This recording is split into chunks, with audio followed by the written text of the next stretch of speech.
आज हमारे पास एक बड़े ही इंटरेस्टिंग सब्जेक्ट है क्योंकि जब दो लोगों में आपस में इत्तेफाक राय नहीं होता और वो ये फ़ैसला करते हैं कि उनकी अज़दवाजी ज़िंदगी सही तरीके से नहीं गुजर रही, जो उनकी तवक्कुआत थी वो मीट नहीं हो रही हैं, and what they'd like to do is go their separate ways, तो ये अमूमन इतना आसान नहीं होता। जिस तरह पाकिस्तान के और बर सग़ीर के कॉन्टेक्स्ट में ये कहा जाता है साउथ एशिया में कि हमारे यहाँ दो लोगों के नहीं बल्कि दो ख़ानदानों की शादी होती है।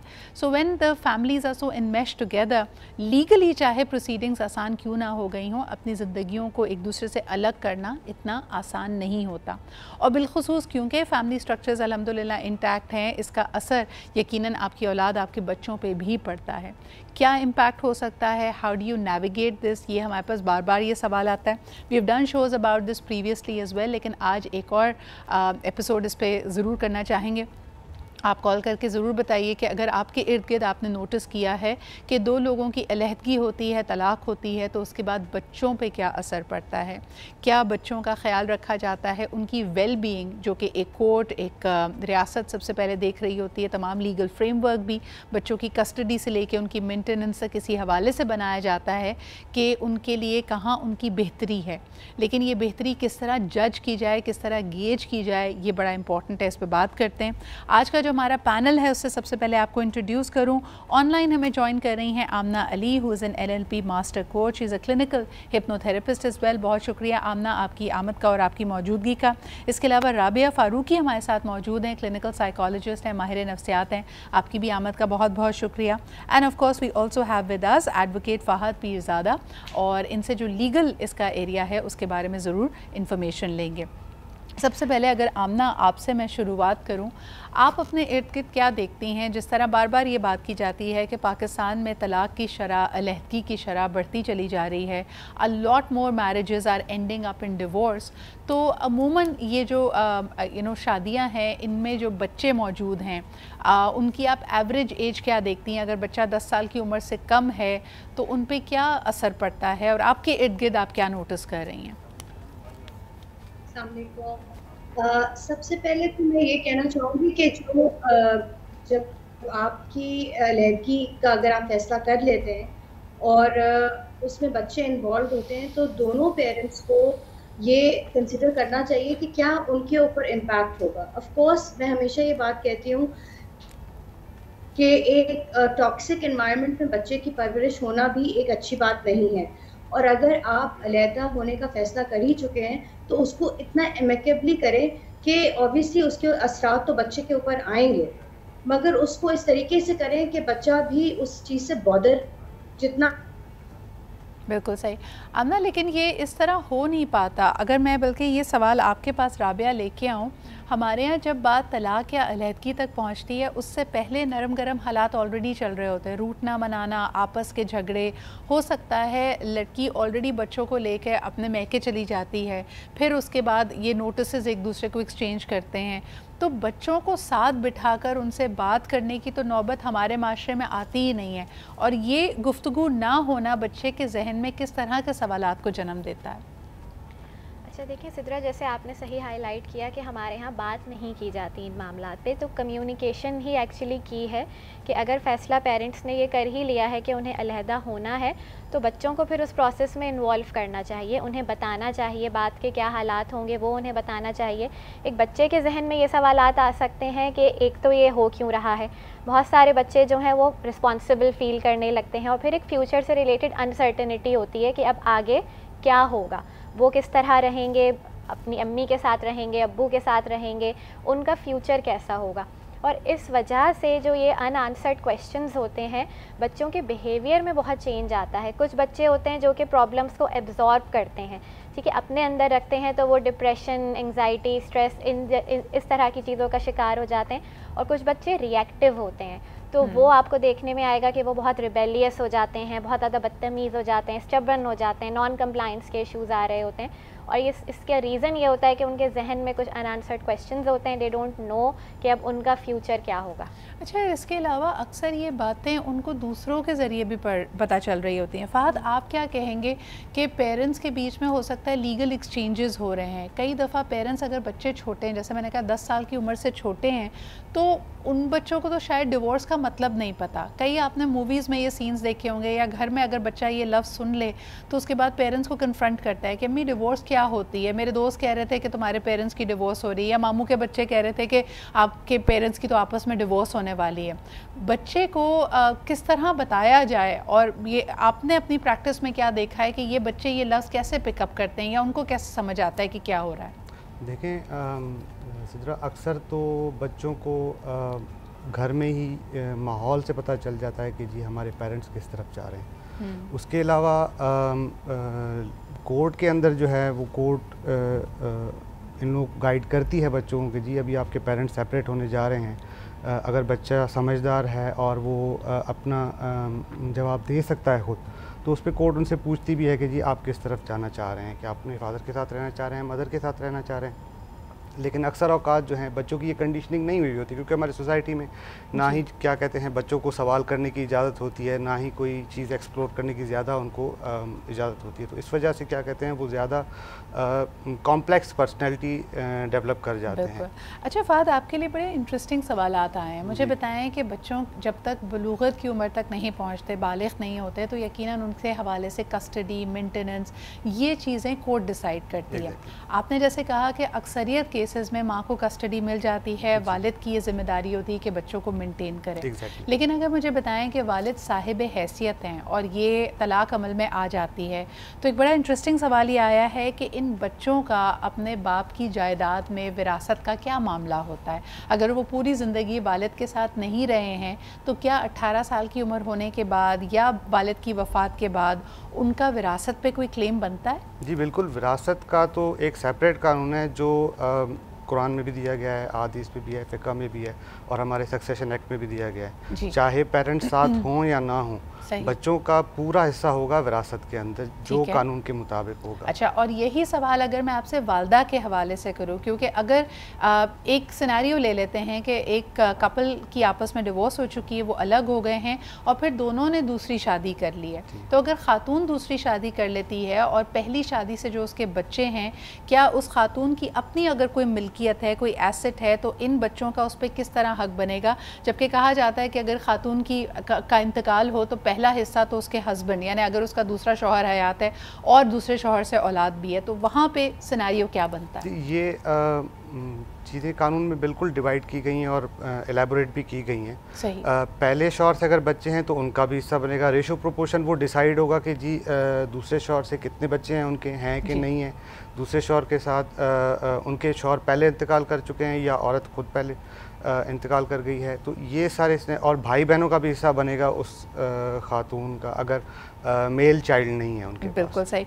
अच्छा जी, इसके अलावा मुझे ये बताइए, एक कॉलर बल्कि हमारे साथ हैं और एक बड़ा इंटरेस्टिंग सिनेरियो हमसे पूछा गया है कि अगर डिवोर्स के बाद दोनों में से, यानी मियाँ बीवी यानी खातून या मर्द में से कोई मुल्क छोड़ना चाहे, क्योंकि आजकल ये बड़ा कॉमन है कि अगर आपके पास कस्टडी है या आप मेंटेनेंस दे रहे हैं, दोनों सूरतों में अगर आप मुल्क से बाहर जा रहे हैं तो इसका क्या इम्पैक्ट पड़ेगा इस बच्चे की मेंटेनेंस पे और उसकी वेलबींग पे। लेकिन पहले ज़रा कॉलर से बात कर लेते हैं।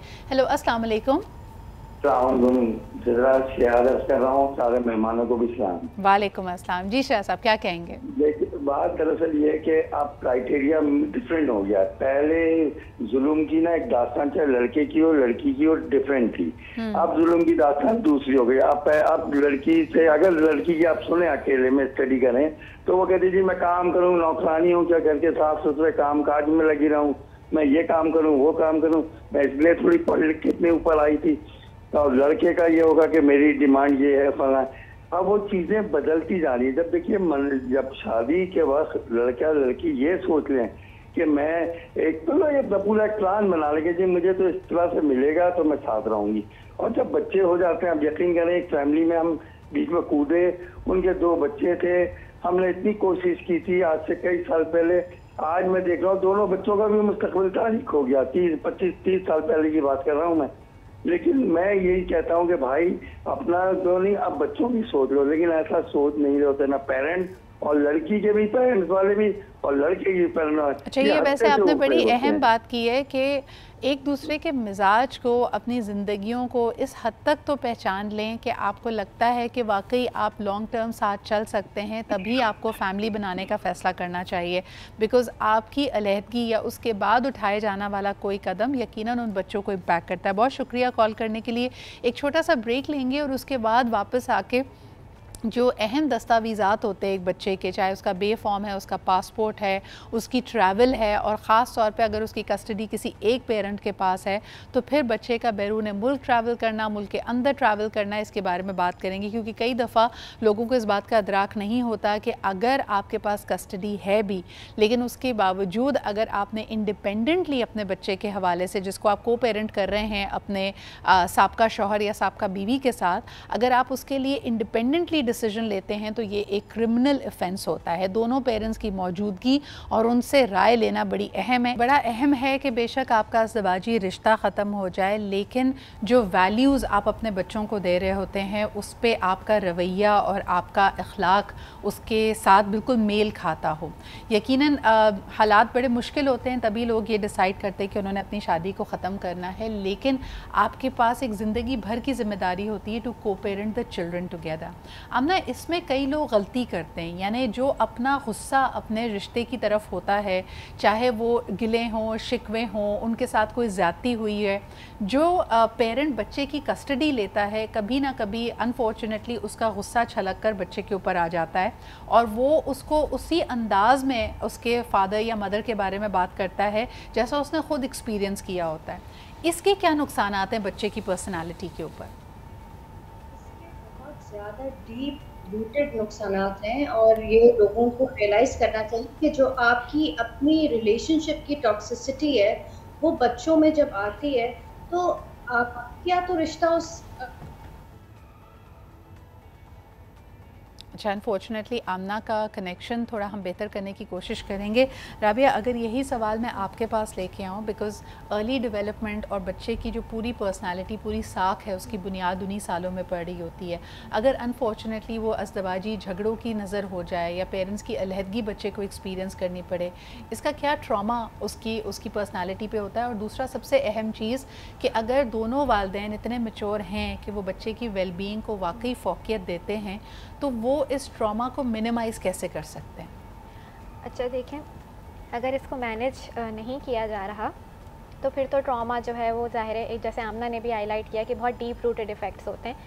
क्योंकि आप देखें, बच्चे के लिए जो पहला रोल मॉडल होता है ऑफ अ मैन वो बाप होता है, ऑफ अ वुमेन वो उसकी माँ होती है, और रिलेशनशिप का जो प्रोटोटाइप होता है वो पेरेंट्स का रिलेशनशिप होता है। तो इसमें जितनी भी प्रॉब्लम्स हों वो जो है आपकी तरफ से कम्युनिकेशन में हो, माँ की तरफ से कम्युनिकेशन में हो, और रिलेशनशिप में जो प्रॉब्लम्स हों तो वो एक प्रोटोटाइप बच्चे के माइंड में बनते जाते हैं कि अच्छा इस तरह से मतलब मर्द ऐसे होते हैं, औरतें ऐसी होती हैं, और जो रिलेशनशिप होता है मर्दों औरतों के बीच में वो ऐसा होता है। तो ये चीज़ें बच्चा लर्न कर रहा होता है। कभी ना इनको अगर ठीक ना किया जाए तो कभी ना कभी वो बच्चा आगे जाके अपनी लाइफ में उन्हीं चीज़ों को रेप्लिकेट या रिक्रिएट करता है। बिल्कुल ठीक है। अब दूसरी बात जो थी कि जी अगर पेरेंट्स मैच्योर हों तो वो किस तरह डील कर सकते हैं।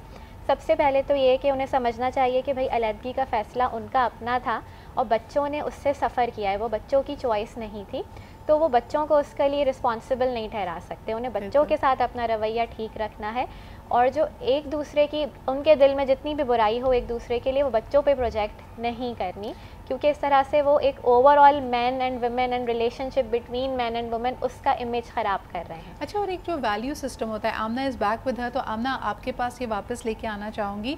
कभी कभार ये भी होता है कि पेरेंट्स एक दूसरे के बारे में कुछ नहीं कह रहे होते, सर्कमस्टांसेस बदल जाते हैं। मिसाल के तौर पे अगर घर में दादी और फुप्पी हैं तो यानी हो सकता है जो वालिद है वो बाप कोई बुराई नहीं कर रहा हो माँ की, लेकिन जब भी बच्चा टाइम स्पेंड करने के लिए अपना ददियाल आता है तो दादी या फुप्पी कोई इस तरह की बात करे जो उसकी वालदा के बारे में बुरी बात हो।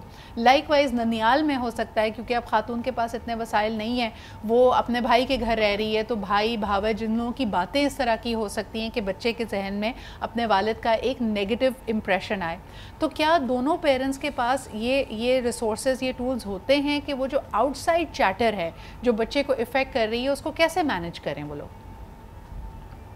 एज अ पेरेंट आपकी अल्टीमेट रिस्पॉन्सिबिलिटी है बच्चे को प्रोटेक्ट करना, चाहे वो एक फिजिकल अब्यूज़ हो या वर्बल अब्यूज़ हो। सही। तो एक दफ़ा बाप या माँ अपने पेरेंट्स को ये बात बावर करा दें कि भाई आपने मेरे एक्स हस्बैंड या एक्स वाइफ के बारे में कोई बात नहीं करनी। बच्चा एक प्रोटोकॉल सेट किया जाए ना, एक बड़े माशरे में एक चीज़ों की सिस्टम्स होते हैं प्लेस में, तो हम उस चीज़ को अडॉप्ट करें कि अगर बाप कह दे कि भाई मेरी एक्स वाइफ की आपने कोई बात नहीं करनी, आपके पास बच्चा आ रहा है क्वालिटी टाइम स्पेंड करने के लिए, आप उस दादी या नानी या फुप्पो या खाला इनका प्यार मोहब्बत का टाइम दें और वो रिश्तों को फ्रूटफुल बनाएं। बिल्कुल। और ना कि ये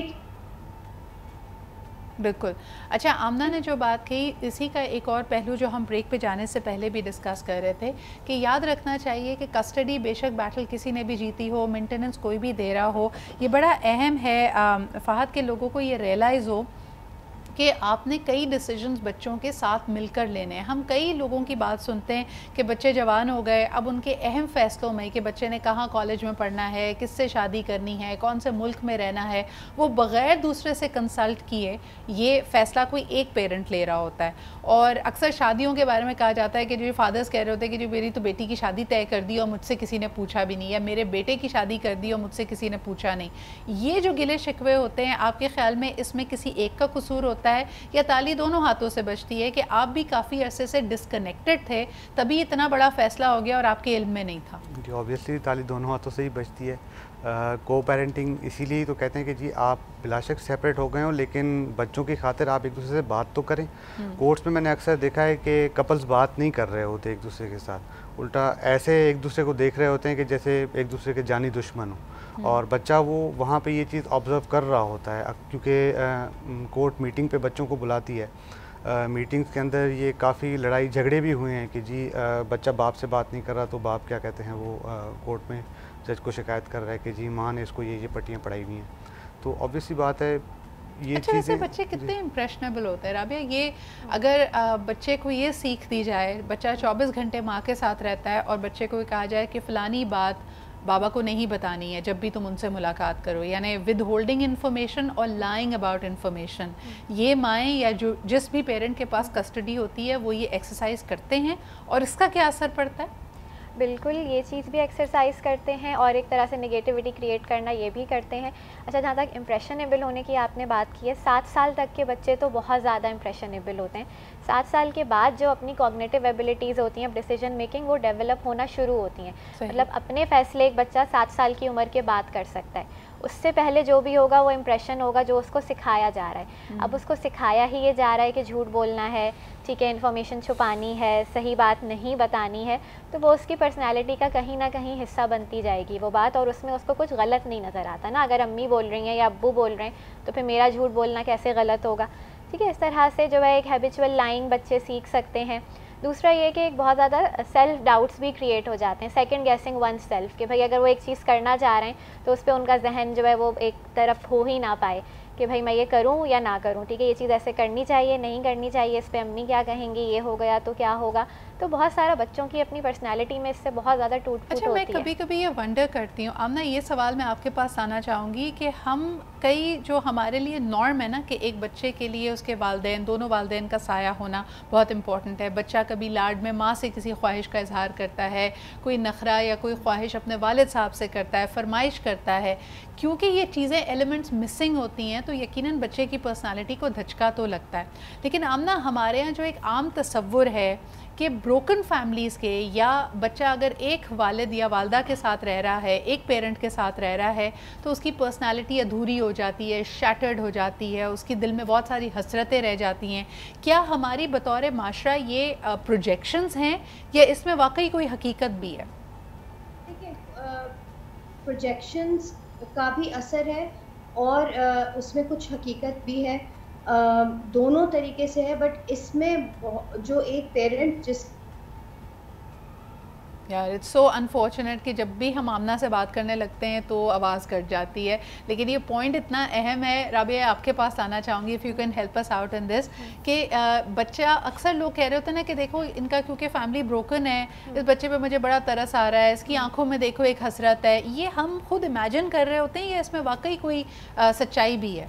देखिए, दोनों चीज़ें हो सकती हैं। सच्चाई बिल्कुल उसमें होती है, तभी ये चीज़ जो है एक तरह से आप लोग रियलाइज़ करते हैं, लेकिन आप लोग उसको अक्सर एग्जाजरेट कर देते हैं। वो बात इतनी सी होती है, लेकिन उसको एहसास दिला कर महरूमियों का जो है उसकी बच्चे की पर्सनैलिटी पर भी असर होता है। और एक जो है ट्रेंड बन गया है कि जी ब्रोकन फैमिलीज़ के बच्चे तो ऐसे ही होंगे, या ब्रोकन फैमिली से अगर कोई है तो उसकी अपनी पर्सनैलिटी ब्रोकन होगी, जबकि ज़रूरी नहीं है कि ऐसा हो। बहुत सारे केसेस में ऐसा नहीं भी होता। How do we stop the child from becoming another victim story, यानी उसको एक सॉब स्टोरी या एक विक्टिम स्टोरी बनने से हम कैसे बचा सकते हैं? क्योंकि ये माशरे का रवैया भी है, और अगर वो अपने इर्द गिर्द ये वर्बेटम सुन रहा है कि उसके अब्बू साथ नहीं रहते, या उसके अम्मी अब्बू की तो आपस में बनी नहीं, एट्सेट्रा एट्सेट्रा, और उसने अपने ऊपर इसको हावी कर लिया, क्योंकि बच्चा है वो कहीं ना कहीं दूसरे बच्चों से अपने आप को कंपेयर करेगा। तो how can we help the child to not become a victim of this story? देखिए, यहाँ पे वो एडल्ट बहुत रोल प्ले करता है जिसके साथ अब बच्चा ज़्यादा टाइम स्पेंड करता है। ठीक है, वो कोई भी पेरेंट है, वो इधर फादर हैं या मदर हैं या फिर जो है दादा दादी हैं, कोई भी एडल्ट है, उसका बड़ा इंपॉर्टेंट रोल है कि वो जो है ये चार्ज लें और बच्चे को ये सिखाएं कि भाई लाइफ में स्ट्रेसर्स आते हैं हर तरह के, और हर एक का इम्तिहान अलग होता है। मे बी आपका इम्तिहान ये है कि आपके पेरेंट्स अलग हो गए, कोई और बच्चे होंगे उनका कोई और इम्तिहान होगा। ठीक है, तो हमें इम्तिहानों से को फेस करना, प्रॉब्लम्स को फेस करना आना चाहिए। और लोग जो हैं, जितने लोग होते हैं वो उतनी अलग अलग तरह की बातें करते हैं ना। इसका मतलब भी है कि आप उसमें पॉजिटिविटी क्या क्रिएट कर सकते हैं कि भाई इसका मतलब भी लोग डाइवर्स होते हैं। अच्छा, और इसमें फिर अहम शायद ये भी है कि आप बच्चों के इंटरेस्ट में कीन इंटरेस्ट लें। हो सकता है हर बच्चे का, हो सकता है किसी का स्पोर्ट्स में इंटरेस्ट हो, किसी का पेंटिंग में इंटरेस्ट हो, किसी को there is a lot of pent up energy. हो सकता है बच्चा गुस्सा या एंगर फील कर रहा है, तो उसके लिए कोई आउटलेट होनी चाहिए जहाँ वो उस गुस्से को निकाल सके। अच्छा, ये सवाल अब मैं आपकी तरफ आना चाहूँगी। बात एक बड़ा इंटरेस्टिंग सिनेरियो ये बनता है कि लाइफ एक जैसी नहीं रहती। हो सकता है अगर माँ के पास कस्टडी है या बाप के पास कस्टडी है, दोनों में से कोई ये डिसाइड करे कि वो और आजकल तो बहुत ट्रेंड है कि लोग वतन बैरून मुल्क जा रहे हैं, पढ़ने के लिए जा रहे हैं, या फिर उनको नौकरी अच्छी बेहतर मिल जाती है। को पेरेंटिंग की सिचुएशन में अगर बच्चे की कस्टडी आपके पास है, तो क्या आप बच्चे को लेकर जा सकते हैं और ये म्यूचुअली फ़ैसला करना होता है, या इंडिपेंडेंटली भी किया जा सकता है? देखिए, इंडिपेंडेंटली तो बिल्कुल नहीं किया जा सकता, क्योंकि mother and father both are natural guardians of the child. जब कोर्ट पे ये मामला जाता है तो कोर्ट तो ये बिल्कुल ही अलाउ नहीं करती कि कोई एक पेरेंट जो है वो बच्चे को लेके अपनी तरफ से निकल जाए। ख़ास तौर पे जब ये बात आती है तो अक्सर कोर्ट एग्ज़िट कंट्रोल लिस्ट में नाम डाल देती है कि जी ये बच्चा यहाँ से बाहर नहीं जाना चाहिए, और स्पेसिफिक डायरेक्शंस होती हैं। रिसेंटली एक केस हुआ था, तो उसमें मदर लेके जाना चाह रही थी, फैमिली कोर्ट ने तो अलाउ नहीं किया, लेकिन हाई कोर्ट ने एक सर्टेन अमाउंट ऑफ श्योरिटी या सिक्योरिटी लेके अपने पास रखी कि जी आप इतने टाइम के लिए जा रही हैं, क्योंकि उनका इशू ये था कि उनकी पढ़ाई वहाँ पे होनी थी। तो उसके ऊपर उन्होंने कहा कि जी आप सर्टेन अमाउंट कोर्ट के अंदर जमा कराइए, अगर आप वापस नहीं आई तो एक तो ये आपका जब्त हो जाएगा, उसके बाद आपके इंटरनेशनल वारंट्स भी इशू अच्छा, ये तो वो लोग हैं जो मेरे ख्याल में जो सही रास्ते से चीज़ों को डील कर रहे हैं। लेकिन अक्सर फहद ऐसा होता है कि बग़ैर बताए बच्चे का डुप्लीकेट पासपोर्ट भी बन जाता है, बे फॉर्म भी बन जाता है, उसका वीज़ा भी लग जाता है, और दूसरे पेरेंट को तब पता चलता है जब बच्चे को लेके एक पेरेंट दूसरे मुल्क जा चुका है। तो तब क्या होना चाहिए और आप किस तरह इस मैटर को हैंडल कर सकते हैं? अगर आप लीगल तरीके से आपके पास एज अ सिंगल पेरेंट अगर बच्चे की कस्टडी है, अगर आप पूछने जाएंगे कोर्ट से, तो वो या तो आपसे सिक्योरिटी रखवाएगी, दूसरे पेरेंट की रजामंदी चाहेगी, और इसके अलावा आप बच्चे को लेके बैरून मुल्क नहीं जा सकते। लेकिन फहद, हम जो बात कर रहे थे कि अगर ऐसा हो जाए, यानी पेरेंट को पता ही बाद में चले जब दूसरा कस्टोडियन पेरेंट बच्चे को लेकर दूसरे मुल्क जा चुका है, तब आपके पास क्या लीगल ऑप्शंस होते हैं? क्योंकि ये तो आए दिन हम इस तरह के केसेस सुनते हैं। हमने सेलिब्रिटी केसेस में भी देखा है कि जी बच्चे से मिलने नहीं दिया जा रहा, कोर्ट ने तो कहा था इतनी मुलाकातें होंगी, मैं मेंटेनेंस भी दे रहा हूँ, बच्चे को मिलने नहीं दिया जाता, लास्ट मिनट बताया जाता है, या बच्चे को लेके किसी ऐसे मुल्क चले गए जहाँ का एड्रेस भी फर्जी है और बच्चे से कोई राब्ता नहीं है। तो जिस पेरेंट के पास कस्टडी नहीं है उसके क्या लीगल राइट्स हैं और वो क्या कर सकता है? देखिए, उनके पास क्रिमिनल कार्रवाई करने का तो बिल्कुल ऑप्शन है, और लेकिन वो लोकल पुलिस पे नहीं होगा, उनको FIA में कंप्लेन करनी होगी। तो फिर FIA क्या करेगी कि वो ट्रैक करेंगे कि जी किस कंट्री में गए हैं, किस जगह गए हैं, तो वो उनके पासपोर्ट्स जो हैं थ्रू एम्बेसी ब्लॉक करवा देती हैं, और उसके बाद वहाँ की लोकल गवर्नमेंट से रब्ता करके वो उनको वापस भी ला सकते हैं, इंटरनेशनल वारंट्स इशू करवा के। और आप रेकमेंड करेंगे ये करना, क्योंकि अक्सर जैसे हम अभी शुरू में भी बात कर रहे थे कि कोर्ट की तमाम कार्रवाई एक ही चीज़ पे बेस करती है कि well being of the child क्या है। अब बच्चे की क्या ये फेवर में जाता है कि इस तरह की कार्रवाई की जाए? देखिए, ये तो अब एक डिबेटेबल इशू है कि वो फेवर में जाता है या नहीं जाता है, लेकिन एट द मोमेंट बच्चे की सिक्योरिटी को देखा जाएगा कि जी वहाँ पे बच्ची या बच्चा सिक्योर है कि नहीं है। फादर को यही तशवीश लाक रहती है कि जी वहाँ पे जाके अगर माँ दूसरी शादी करती है तो क्या वो जो स्टेप फादर हैं वो उनके लिए कोई बेहतर चीज़ें प्रोवाइड कर रहे हैं या नहीं कर रहे हैं। बहुत सारे इशूज़ हैं। जैसे अभी हाल ही में हमने केसेस देखे कि कुछ ख़वातीन बच्चों समेत they crossed over to the border, दूसरे मुल्क चली गई और वहाँ जाके बाकायदा उन्होंने शादी कर ली और बच्चे उनके साथ ही हैं। ऐसे केस में अच्छा ये भी बड़ा अहम मामला है, इस पर मैं थोड़ी सी बात करके फिर मैं वापस आमना और राबिया की तरफ आना चाहूँगी। फाद अगर फादर को तो फादर यूजुअली सेकेंड मैरिज कर लेते हैं and that is never seen as a harm to the child, लेकिन अगर मदर जो सोल कस्टोडियन है, ख़ास तौर पे अगर बेटी होती है तो उसकी कस्टडी माँ के पास है, अगर माँ दूसरी शादी करती है तो क्या बच्चों की कस्टडी गिव अप करनी पड़ती है? देखिए, शरीयत के हिसाब से तो जो अगर फीमेल चाइल्ड है तो वो तो फिर बाप के पास चली जाएगी, क्योंकि जो फादर हैं वो उनके नामहरम होंगे और जो वहाँ पे उनके सिबलिंग्स वगैरह जो भी हैं वो उनके नामहरम होंगे फादर के, तो इस हिसाब से तो वो जानी चाहिए। लेकिन सुप्रीम कोर्ट ने अभी एक रिसेंट जजमेंट दी है कि नहीं, उसमें भी वेलफेयर ऑफ द चाइल्ड देखा जाएगा कि आया बच्चे की नशोनुमा कहाँ पे ज़्यादा बेहतर है, क्या बाप के पास बेहतर है या माँ के पास बेहतर है।